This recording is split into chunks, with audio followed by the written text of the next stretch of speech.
Paragraph कर दो फिर।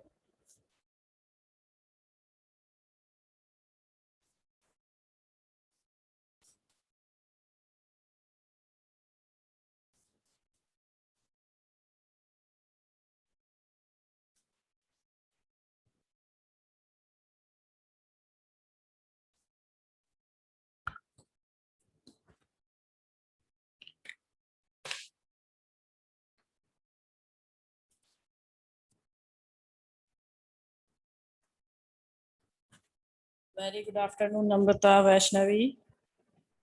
चलो भाई पढ़ना स्टार्ट करते हैं, ठीक है।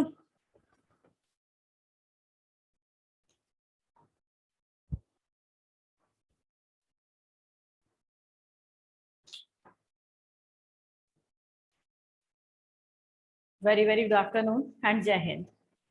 तो स्टार्ट करते हैं अपना टॉपिक, और जो टॉपिक है वो है सीवेज ट्रीटमेंट प्लांट। तो यहाँ से समझिएगा, इसमें बहुत छोटे छोटे से कुछ टॉपिक्स मिलेंगे। टॉपिक्स का मतलब है, टॉपिक्स तो नहीं बोले, कुछ छोटे छोटे से वर्ड्स मिलेंगे जहाँ से आपके क्वेश्चन बन सकते हैं, ठीक है। तो थोड़े बहुत नहीं, एक लार्ज नंबर में आपको छोटे छोटे से बहुत सारे वर्ड्स मिलेंगे। प्राइमरी स्लग, ठीक है, सेकेंडरी स्लग, इफ्लुएंट या फिर फ्लोक्स, ये सारी क्या चीज है, तो इसके बारे में आपको पढ़ना है इसमें। तो टॉपिक कौन सा है, और आप ये समझिएगा कि ये आपका लगभग लास्ट टॉपिक है। लगभग का मतलब इसमें कुछ सब हेडिंग्स आएंगी। तो जो पहला मेन टॉपिक है वो है सीवेज ट्रीटमेंट प्लांट। कौन सा है? Sewage treatment plant. चलिए, अगर ये आपका 1 मार्क्स के क्वेश्चन में नहीं आता है तो यहाँ से इस टॉपिक से 3 मार्क्स का थ्योरेटिकल क्वेश्चन बनने के पूरे चांसेस है। और ये लगातार करीब 2017 से एवरी ईयर किसी ना किसी सेट में ये आपको मिल जाता है 3 मार्क्स का क्वेश्चन, ठीक है। तो सीधी सी बात मैं आपसे कह रही हूँ कि अगर यहाँ से 1 मार्क्स का क्वेश्चन आपको ना मिले, यानी कि अगर ये आपका ऑप्शनल जो है मीन्स फर्स्ट टर्म का अगर चैप्टर नहीं होगा, तो यहाँ से 3 मार्क्स का क्वेश्चन बनने के चांसेस बहुत ज्यादा अधिक है, क्योंकि ये लगातार 3 मार्क्स के क्वेश्चन में यहाँ से क्वेश्चन पूछा जाता है सीवेज ट्रीटमेंट प्लांट से। चलिए, तो सीवेज ट्रीटमेंट प्लांट है क्या, और इसे पढ़ने से पहले एक अच्छी बात यह है कि आपको पता होना चाहिए कि सीवेज होता क्या है। तो आप जानते हैं, मे बी आप सीवेज जानते होंगे। सीवेज क्या है?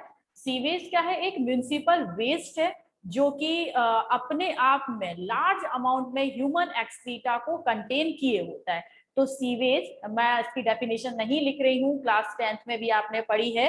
तो सीवेज क्या है? Sewage is a municipal waste which contain large amount of human excreta, जो कि लार्ज अमाउंट में ह्यूमन एक्सक्रीटा को कंटेन किया होता है, एक म्युनिसिपल वेस्ट होता है। उसे हम क्या बोलते हैं? उसी को हम बोलते हैं सीवेज बोलते हैं। बात समझ में आई? तो सीवेज क्या है, आप थोड़ा सा हिंदी में समझिए, आप अपनी भाषा में समझ लीजिए कि आपके घर से जो ये टैंक वगैरह आपने देखा होगा कि पाइपलाइन पड़े थे, ठीक है, कुछ टाइम पहले अपने ही घरों के आसपास इतने मोटे मोटे से पाइप्स पड़े थे, और जो कि हमारे घरों का जो टैंक है ना, जो सीवर है, वो सारा घर का ह्यूमन एक्सक्रीटा उस पाइप में जा रहा था, ठीक है। तो ये पाइप आखिर कहाँ पे डंप अप होते हैं? इसमें तो ह्यूमन एक्सक्रीटा के साथ बहुत सारा पानी भी होता है। तो समझिएगा, ये सारे जो हमारी सिटी में जितने भी सीवेज के पाइप लाइन पड़ी हुई है, ये सबसे पहले आप कहोगे किसी वाटर बॉडी में, तो बिल्कुल ये वाटर बॉडी में ही जाता है, लेकिन उससे पहले वो जाता है सीवेज ट्रीटमेंट प्लांट में। क्योंकि अगर इस सीवेज वाले पानी को डायरेक्टली हम किसी वाटर बॉडी में डैम्प ऑफ कर दें, तो वाटर बॉडी में हो जाएगा क्या? पॉल्यूशन, और वाटर बॉडी पॉल्यूटेड हो जाएगी, जिससे कि एक्वेटिक लाइफ पर एडवर्स इफेक्ट पड़ेगा। इनफैक्ट ये भी हो सकता है कि उस वाटर बॉडी का पानी अगर आपके घरों में एज अ वाटर सप्लाई आ रहा हो, तो भी वो आपके घर पर बहुत सारे रोगों का, बहुत सारी डिसीज का एक कारण बन सकता है। तो आई थिंक आप समझे होंगे कि सीवेज क्या है और सीवेज ट्रीटमेंट प्लांट की जरूरत क्यों पड़ी। सीवेज क्या है? घर से निकला हुआ ह्यूमन एक्सक्रीटा वाला गंदा पानी। अगर इस गंदे पानी को डायरेक्टली हम किसी वाटर बॉडी में क्या कर दें, डैम्प ऑफ कर देते हैं, तो वहां पर डिफरेंट टाइप का पॉल्यूशन क्रिएट करता है। तो इसी पॉल्यूशन से, सीवेज से होने वाले पॉल्यूशन से बचने के लिए उसे कहाँ भेजा जाता है? सीवेज ट्रीटमेंट प्लांट में भेजा जाता है। दो बातें क्लियर। आप सबसे पहले, वैसे तो एवरी रिवर, जहां पर भी कोई सिटी है और उसकी सिटी के आसपास से कोई रिवर निकली है, तो उस रिवर को साफ सुथरा, नीट एंड क्लीन रखने के लिए कोई ना कोई प्लान जरूर बना हुआ है, ठीक है। लेकिन स्पेशली जो हमारे सिलेबस में है वो दो हैं, एक है GAP, कभी कभी फुल फॉर्म भी पूछ लेते हैं, और दूसरा है YAP। GAP क्या है? Ganga action plan, Ganga action plan, ठीक है। और YAP क्या है? Yamuna, Yamuna action, Yamuna action plan, ठीक है। तो दो एक्शन प्लान है, YAP और GAP, गंगा एक्शन प्लान है, यमुना एक्शन प्लान। जो गंगा यमुना एक्शन प्लान है ये क्या बताते हैं कि हमें वाटर को, जो ये नदियों में जो पानी है उसे पॉल्यूशन से रोकना है, ठीक है। इन वाटर बॉडीज को क्या करना है? पॉल्यूटेड होने से रोकना है। और उसे रोकने के लिए बहुत सारे आपके क्या बने हैं? नियम कानून बने हैं, लॉज बने हैं, रूल्स बने हैं। जैसे कि अगर किसी व्यक्ति ने, किसी पर्सन ने या फिर किसी फैक्ट्री ने अपने यहाँ से निकला हुआ गंदा पानी या केमिकल वाला पानी गंगा या यमुना जैसी रिवर में डायरेक्टली बिना ट्रीटमेंट के डाल दिया, तो उसे आपकी जो पनिशमेंट है, पनिशमेंट में जेल भी हो सकती है 2-3 साल की। इसके अलावा आपका क्या लगता है? उसको जो पैसे हैं पनिशमेंट के फॉर्म में कुछ रुपए भी चार्ज करने पड़ सकते हैं, ठीक है। तो इससे लोगों के बीच में डर हो जाए कि अगर उन्होंने डायरेक्टली गंदा पानी, फैक्ट्री का या घरों से निकलने वाला गंदा पानी डायरेक्टली रिवर या किसी पास वाली वाटर बॉडी में डाल दिया, तो क्या हो सकता है? आप पर जो फाइन के फॉर्म में कुछ रुपीज भी आपसे लिए जा सकते हैं, या फिर आपको डायरेक्टली जेल में भी बंद किया जा सकता है, ठीक है। तो ये तो था सीवेज। अब बात करते हैं ये सीवेज ट्रीटमेंट प्लांट वर्क कैसे करता है। तो इसकी जो वर्किंग की मैकेनिज्म है इसे हम दो पार्ट में पढ़ते हैं कि सीवेज ट्रीटमेंट प्लांट कैसे वर्क करता है और इसका ट्रीटमेंट कैसे किया जाता है। तो सीवेज ट्रीटमेंट दो टाइप से किया जाता है। एक तो है एक जो ट्रीटमेंट है वो तो कहलाता है कौन सा? Primary treatment, primary treatment. और प्राइमरी ट्रीटमेंट को ही दूसरे नाम से जानते हैं फिजिकल ट्रीटमेंट, फिजिकल ट्रीटमेंट, ठीक है। और दूसरा होता है कौन सा? Secondary treatment. और सेकेंडरी ट्रीटमेंट का ही दूसरा नाम है बायोलॉजिकल, बायोलॉजिकल ट्रीटमेंट। किसका? सीवेज का। तो जो सीवेज है, सीवेज का ट्रीटमेंट किया जाता है उसे किसी भी वाटर बॉडी में डैम्प ऑफ करने से पहले दो ट्रीटमेंट किए जाते हैं। पहले किया जाता है उसका प्राइमरी ट्रीटमेंट, फिर किया जाता है उसका सेकेंडरी ट्रीटमेंट, यानी कि पहले किया जाता है फिजिकल ट्रीटमेंट, फिर किया जाता है बायोलॉजिकल ट्रीटमेंट, और उसके बाद उसे किसी पास वाली वाटर बॉडी में डैम्प ऑफ कर सकते हैं, जिसमें कि जो पॉल्यूशन का लेवल है वो बहुत ही ज्यादा डिक्रीज हो जाएगा, ठीक है। तो सीवेज ट्रीटमेंट दो तरीके से किया जाता है, प्राइमरी ट्रीटमेंट एंड दूसरा कौन सा है? Secondary treatment. चलिए आइए अब पढ़ते हैं प्राइमरी ट्रीटमेंट क्या होता है, प्राइमरी ट्रीटमेंट कैसे किया जाता है। बात समझ रहे हैं? प्राइमरी ट्रीटमेंट क्या होता है और प्राइमरी ट्रीटमेंट कैसे किया जाता है। तो इधर आइए, जो प्राइमरी ट्रीटमेंट है, ठीक है, मैं पहले प्राइमरी ट्रीटमेंट आपको समझाती हूँ। इसमें सबसे पहले जो भी है सीवेज, सीवेज को क्या किया जाता है? फिल्टर किया जाता है। Sewage is filtered through, sewage is filter. बेटा सेकेंडरी ट्रीटमेंट बाद में बताएंगे, ठीक है। तो इसको केवल यहाँ तक ही सीमित रखिएगा, और इसके बाद आपका ये पूरी लाइन में कंटिन्यू कर देती हूँ। तो sewage is filtered through wire message, wire message, ठीक है। बहुत सारी जो छन्नियां टाइप की होती हैं, जो वायर मैसेज हैं, उनकी हेल्प से हम क्या करते हैं? जो वाटर है उसे छानते हैं। छन्नियां समझते हो, चाय वगैरह हम छानते हैं, तो इस तरीके से सीवेज में जो आपके डेब्रीज हो, और डेब्रीज कैसे हो? जो तैरने वाले डेब्रीज हो, जो कि उस पानी में तैर रहे हो। जैसे कि ये गंदा पानी है, ठीक है, मान लीजिए एक बड़ी सी टैंक है, इसमें हमने क्या फिल कर दिया है? इसमें हमने फिल कर दिया है सीवेज। अब देखो सीवेज में क्या क्या प्रेजेंट होगा, समझिएगा।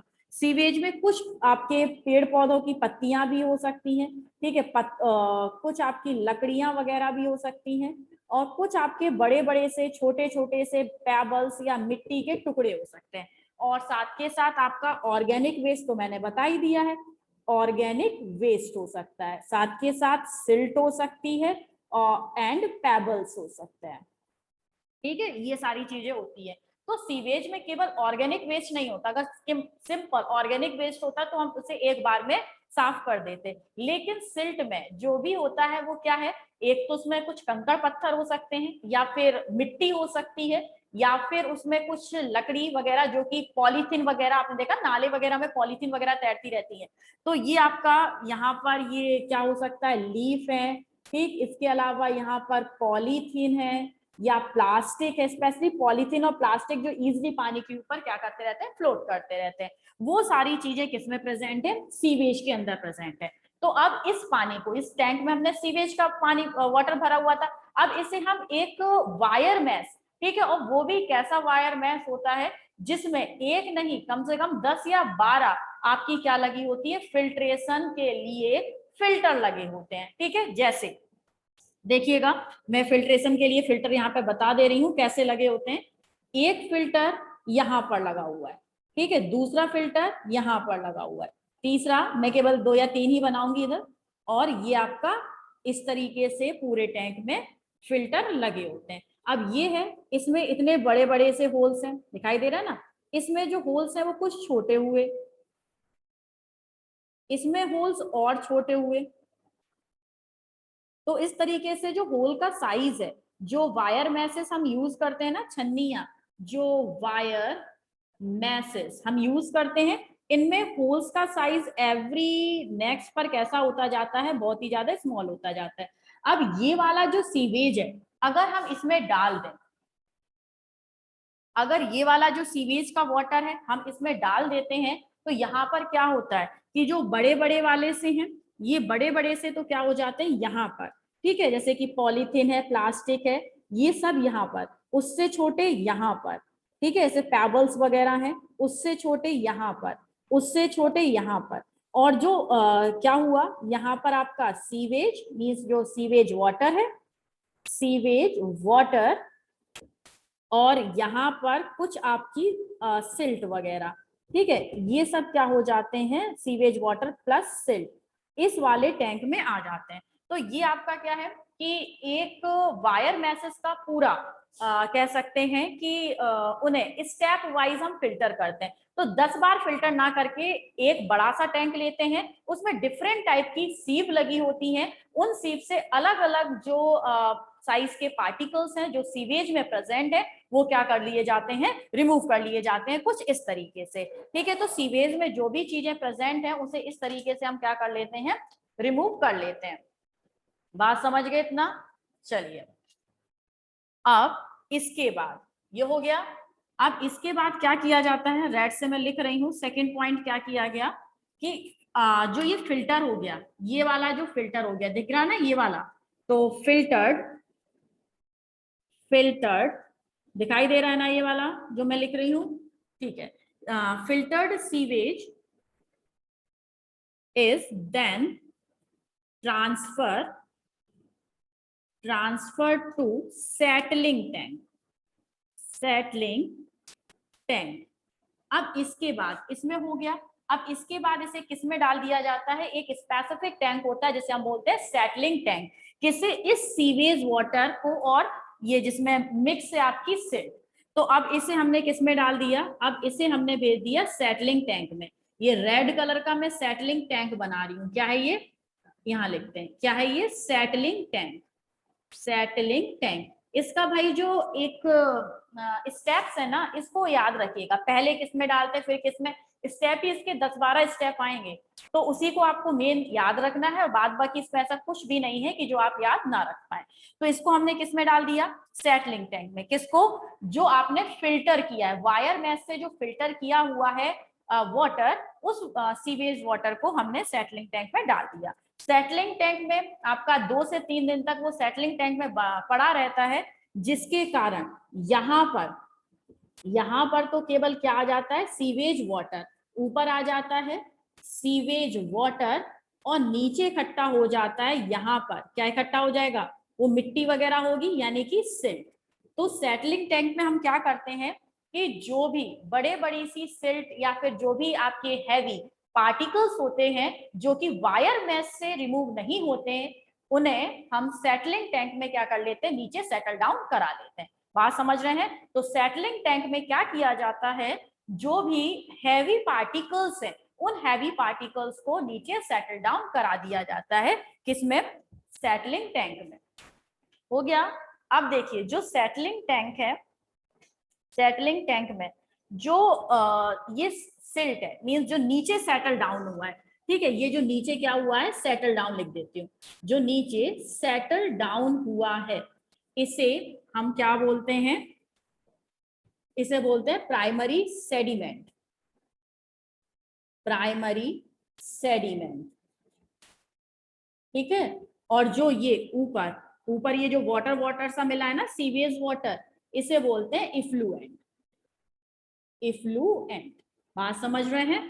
तो ये जो आप सीवेज वाटर को जब हम क्या करते हैं, सेटलिंग टैंक में रखते हैं, तो एक तो हमें क्या मिलता है, प्राइमरी सेडिमेंट, और दूसरा मिलता है इफ्लुएंट। ठीक है, प्राइमरी सेडिमेंट और दूसरा इफ्लुएंट। इस प्राइमरी सेडिमेंट को कहीं कहीं पर स्लग भी लिखा होता है। क्या लिखा होता है? स्लग। ध्यान रखना किसे क्या बोलते हैं, बस इस टर्मिनोलॉजी को समझ लेना, आप समझ जाएंगे पूरा का पूरा कौन सा ये जो आपका सीवेज ट्रीटमेंट प्लांट है। बात समझ रहे हैं? तो सेटलिंग टैंक में डालते हैं, सेटलिंग टैंक में जो नीचे की तरफ सेटल हो जाता है उसे बोलते हैं प्राइमरी सेडिमेंट या फिर प्राइमरी स्लग। क्या बोलते हैं? प्राइमरी स्लग या प्राइमरी सेडिमेंट। और जो ऊपर ये वाटर रहता है इसे हम क्या बोलते हैं? इफ्लुएंट, या इसे भी प्राइमरी इफ्लुएंट आप बोल सकते हैं। समझ गए? चलो इसका स्क्रीनशॉट लीजिए फिर आगे बढ़े।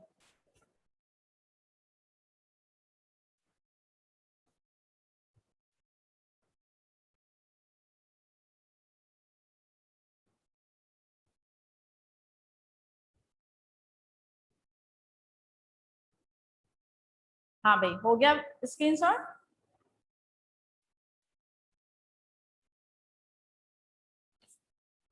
अब मैं इससे ये लास्ट वाले को रफ नहीं कर रही हूँ, सभी को रफ किए दे रही हूँ कि नेक्स्ट पॉइंट इसी से निकल के आने वाला है। अब देखिएगा नेक्स्ट पॉइंट क्या है बेटा। नेक्स्ट पॉइंट ये, अब आगे किसका ट्रीटमेंट करना है, ये सेटल डाउन हो गया, इसे तो निकाल के फेंक देंगे। अब जो ये क्या है आपका इफ्लुएंट, ठीक है, क्या है? Effluent. Now take for secondary treatment, secondary treatment. ठीक है, तो जो इफ्लुएंट है, इफ्लुएंट को हम किस में यूज करते हैं? सेकेंडरी ट्रीटमेंट में इफ्लुएंट को यूज कर लिया जाता है। बात समझ रहे हैं? तो सेकेंडरी इफ्लुएंट को किस में यूज किया गया? सेकेंडरी ट्रीटमेंट में। तो बस प्राइमरी ट्रीटमेंट यहाँ तक था। प्राइमरी ट्रीटमेंट में वायर मेश से निकालते हैं, वायर मेश से जो निकलता है, जो डेब्रीज वगैरह होता है, जो फ्लोट करता है, वो अलग हो जाता है। उसके बाद बचे हुए सीवेज वाटर को सेटलिंग टैंक में डाल देते हैं, 1 से 2 दिन तक सेटलिंग टैंक में रहता है। जो नीचे की तरफ सेटल डाउन हो जाता है उसे हम प्राइमरी स्लग या प्राइमरी सेडिमेंट बोलते हैं। और जो वाटर, सीवेज वाटर ऊपर बसता है उसे हम प्राइमरी इफ्लुएंट या सिंपल इफ्लुएंट बोलते हैं। बात समझ गए? अब इस प्राइमरी, अब नीचे वाले का कुछ नहीं, इस प्राइमरी जो इफ्लुएंट है, ठीक है, जो ये इफ्लुएंट है, इस इफ्लुएंट का किया जाता है सेकेंडरी ट्रीटमेंट। और सेकेंडरी ट्रीटमेंट का मतलब होता है बायोलॉजिकल ट्रीटमेंट। मींस यहाँ पर कुछ बैक्टीरिया या फंगस का यूज करके इसमें जो ऑर्गेनिक मटेरियल है उसे क्या किया जाएगा? रिमूव किया जाएगा। चलो तो अब हेडिंग डाल देते हैं सेकेंडरी ट्रीटमेंट। कौन सा है? Secondary treatment. तो सेकेंडरी ट्रीटमेंट में हम क्या यूज करते हैं? In secondary treatment of sewage water we use bacteria. ये बैक्टीरिया एरोबिक और एनारोबिक दोनों होते हैं। मींस पहले यूज करते हैं एरोबिक बैक्टीरिया को, ये भी याद रखना कि पहले कौन से बैक्टीरिया यूज होते हैं। पहले यूज होते हैं एरोबिक बैक्टीरिया और उसके बाद यूज किए जाते हैं एनारोबिक बैक्टीरिया।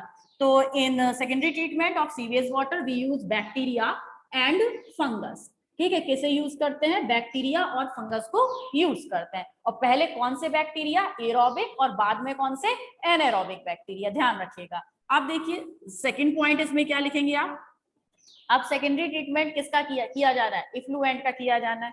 तो अब देखिएगा, अब मैं से रफ कर देती हूँ, ठीक है, क्योंकि मुझे फिर से एक और वाटर टैंक बनाना पड़ेगा। देखिए अब क्या किया, अब हमने एक यहाँ पर वाटर टैंक लिया जिसमें कि क्या भरा हुआ था? इफ्लुएंट। याद आ गया ना? इफ्लुएंट किससे आया था? आपका प्राइमरी ट्रीटमेंट से जो इफ्लुएंट मिला, इसमें हम मिक्स कर देते हैं। इसमें क्या मिक्स किया जाता है? इसमें मिक्स किया जाता है एरोबिक बैक्टीरिया को। किसको? एरोबिक बैक्टीरिया को, ठीक है, और साथ के साथ कुछ फिलामेंटस फंगस को, फिलामेंटस फंगस को। बात समझ रहे हैं? पहले किसे मिक्स किया जाता है? एरोबिक बैक्टीरिया को और फिलामेंटस फंगस को।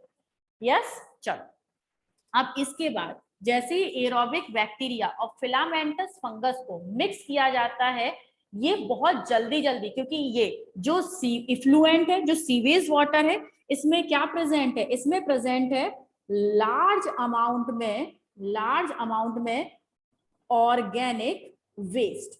ठीक है, तो उस ऑर्गेनिक वेस्ट को खत्म करने के लिए ये जो कौन है?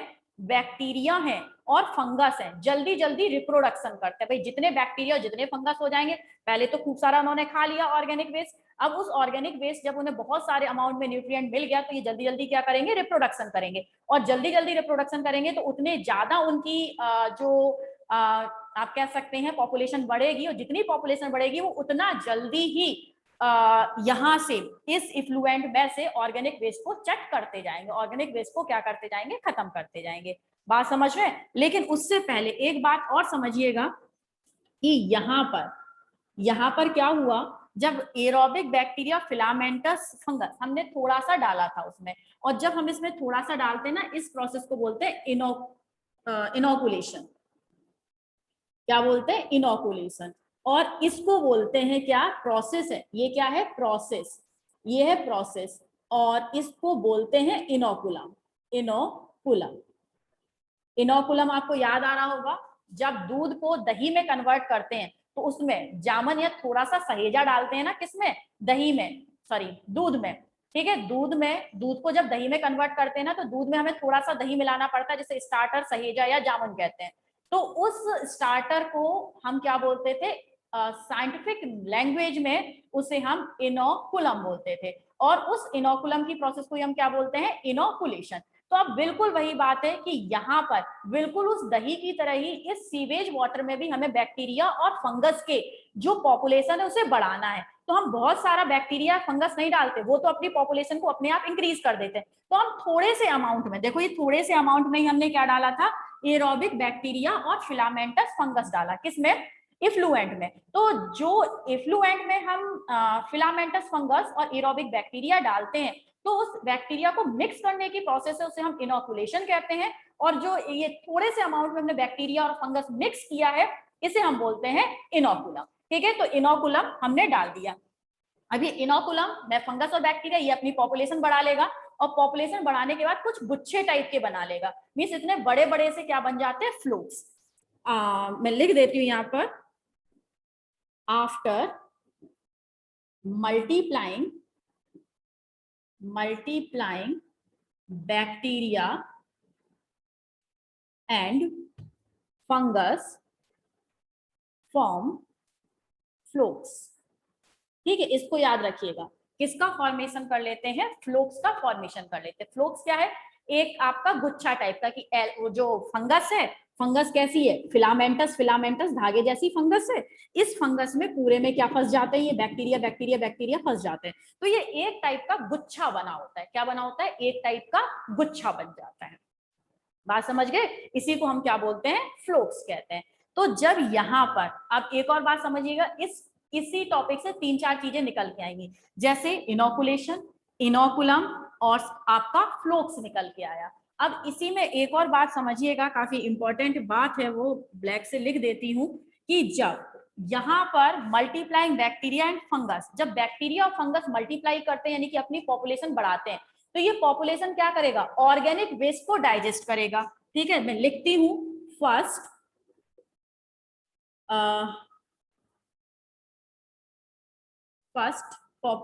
फंगस एंड बैक्टीरियल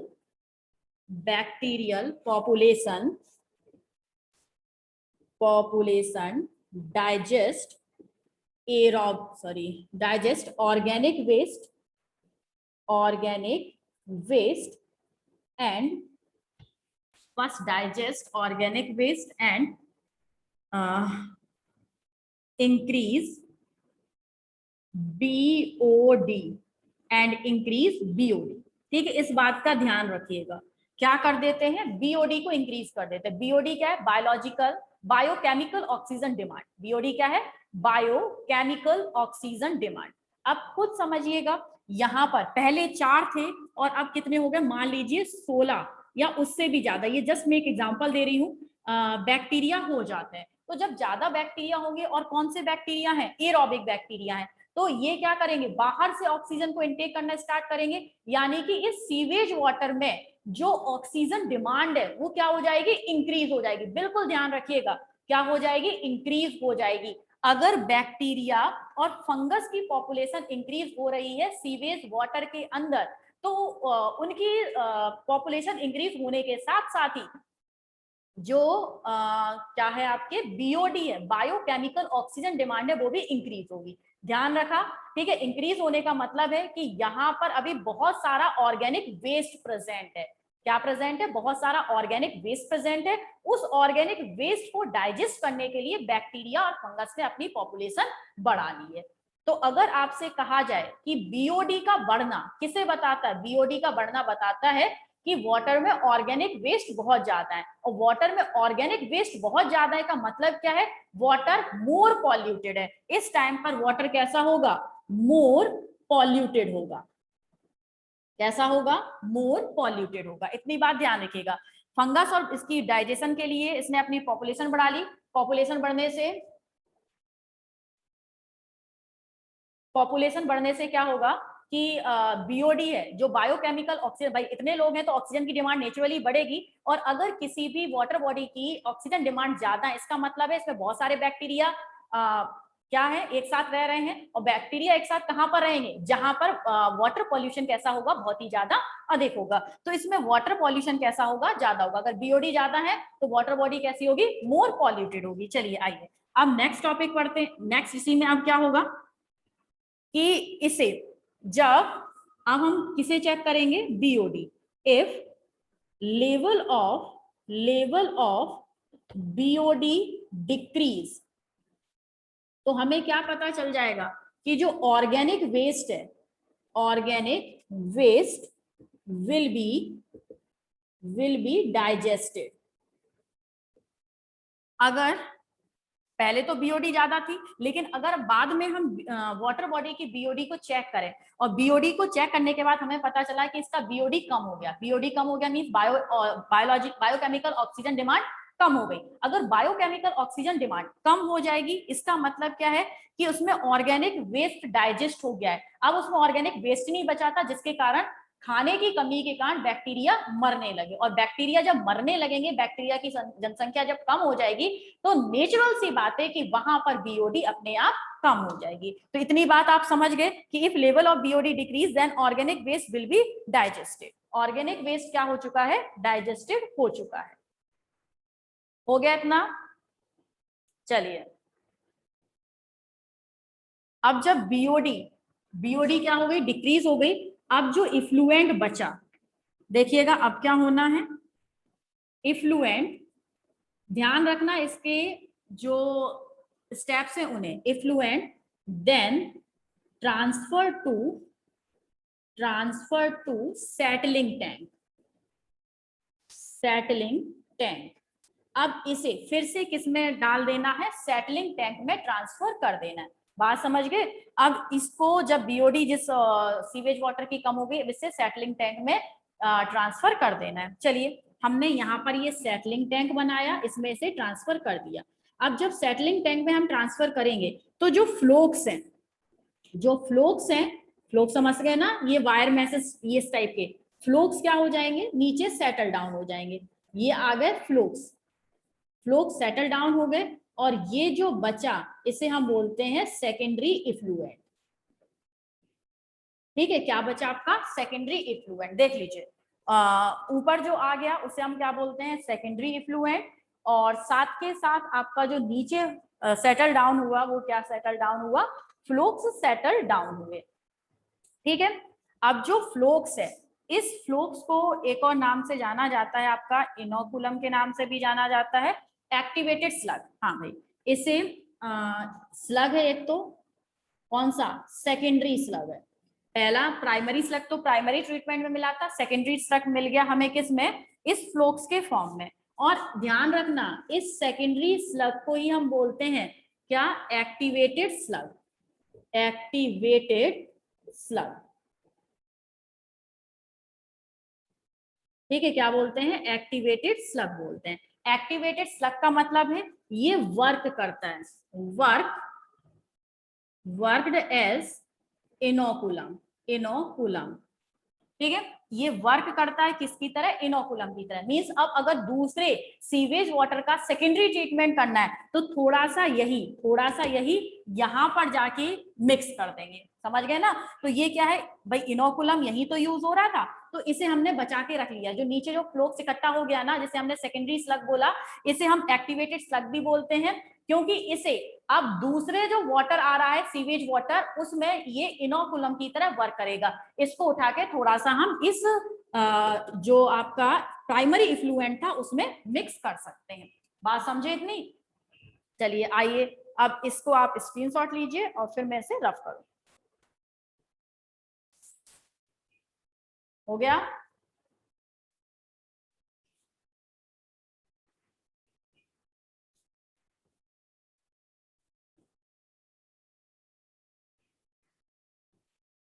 अब देखिए यहां पर जो सेकेंडरी इफ्लुएंट है, क्या निकला, सेकेंडरी इफ्लुएंट निकला। इस सेकेंडरी इफ्लुएंट का इसमें लेते हैं एक टैंक में लिया, ये रहा आपका सेकेंडरी इफ्लुएंट। अब सेकेंडरी इफ्लुएंट में मिक्स करते हैं कौन से, एनारोबिक बैक्टीरिया,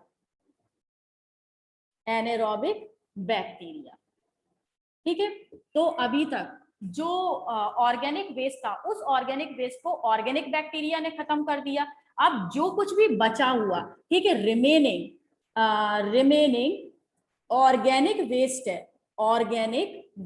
है, उस रिमेनिंग ऑर्गेनिक वेस्ट को कौन डाइजेस्ट करेगा, ये एनारोबिक बैक्टीरिया डाइजेस्ट करेंगे। और जब ये एनारोबिक बैक्टीरिया डाइजेस्ट करेंगे तो इस पूरे टैंक को हमें क्या करना पड़ेगा, बंद करना पड़ेगा, इसे ऑक्सीजन की जरूरत नहीं है। तो ये जो एनारोबिक बैक्टीरिया जिस टैंक में होते हैं, टैंक को हम पूरी तरीके से ढक के रखते हैं, और इसमें से ये बैक्टीरिया जो है ये कुछ गैसेस रिमूव करते हैं। ठीक है, ये बैक्टीरिया है, क्या फॉर्म करते हैं, फॉर्म सम गैसेस, क्या बनाते हैं, कुछ गैस बनाते हैं।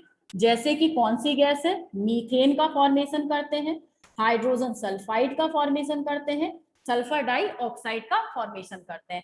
तो ये anaerobic bacteria remaining organic waste के डाइजेशन में कुछ gases, methane, sulphur dioxide, hydrogen sulphide, इनका फॉर्मेशन करते हैं। और यही गैसेस क्या कहलाती हैं, बायोगैस। ठीक है, किसका फॉर्मेशन करते हैं, बायोगैस का।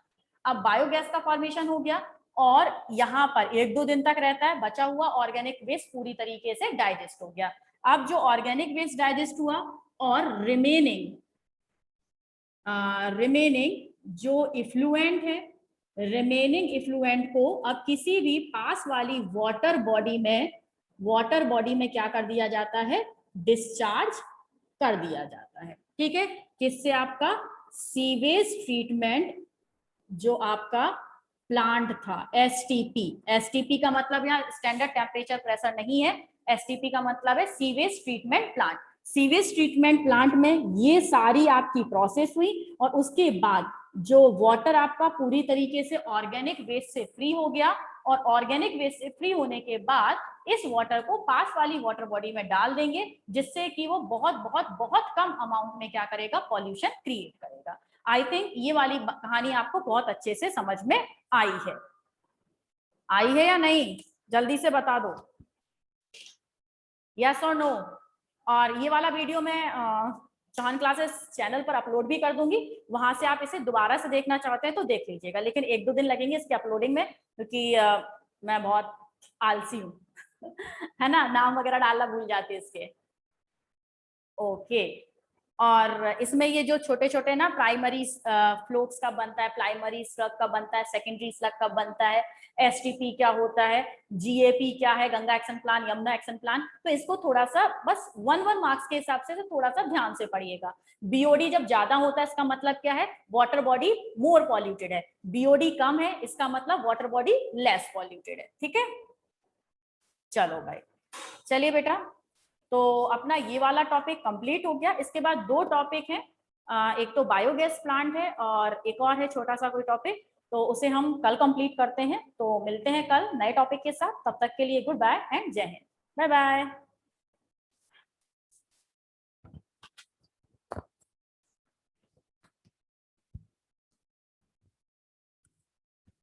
ये बताओ, ज्यादा स्पीड से तो नहीं पढ़ा दी आज मैंने? मुझे लग रहा है 2x स्पीड से पढ़ाई हूं मैं।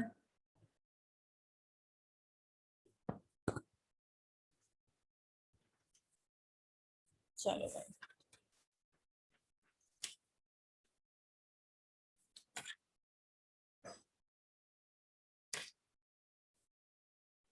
चलो भाई, टाटा बाय बाय।